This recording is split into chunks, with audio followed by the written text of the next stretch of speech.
আসসালামু আলাইকুম প্রিয় দর্শক, আজ আমরা জানব আল্লাহ তাআলা আমাদের কেন এই পৃথিবীতে পাঠিয়েছেন। আল্লাহ তাআলা পবিত্র কোরআনে বলেন, আমি জিন ও মানুষকে একমাত্র আমার ইবাদতের জন্যই সৃষ্টি করেছি। আমাদের এই পৃথিবীতে পাঠানোর মূল উদ্দেশ্য হলো আল্লাহর ইবাদত করা এবং তার একাত্মবাদ প্রতিষ্ঠা করা। তিনি আমাদেরকে দুনিয়ায় পাঠিয়েছেন পরীক্ষা করার জন্য।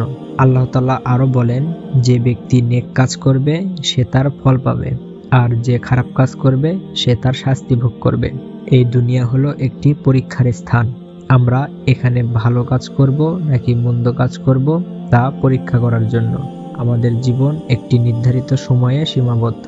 এই সময়ে আল্লাহর আনুগত্য, তার দেখানো পথে চলা এবং তার সন্তুষ্টি অর্জন করাই আমাদের আসল কাজ। আল্লাহ আমাদের এই পৃথিবীতে পাঠিয়েছেন একে অপরের উপকার করার জন্য, মানুষের জন্য কল্যাণ বয়ে আনার জন্য। রাসূলুল্লাহ সাল্লাল্লাহু আলাইহি সাল্লাম বলেছেন, সেরা মানুষ সেই ব্যক্তি যে মানুষের উপকারে আসে। এছাড়াও আল্লাহ আমাদের পরিবার, সমাজ ও জাতির দায়িত্ব পালনের জন্য পাঠিয়েছেন।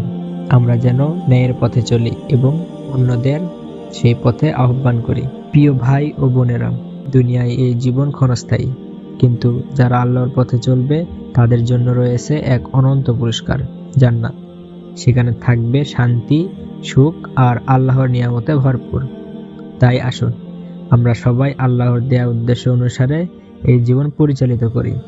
আল্লাহ আমাদেরকে সঠিক পথে চলার তৌফিক দান করুক, আমিন। আপনারা যারা এমন মূল্যবান বিষয় জানতে চান, আমাদের পেজ ইমানের আলোর সঙ্গেই থাকুন। আজকের মতো এখানেই শেষ করছি। আল্লাহ হাফেজ।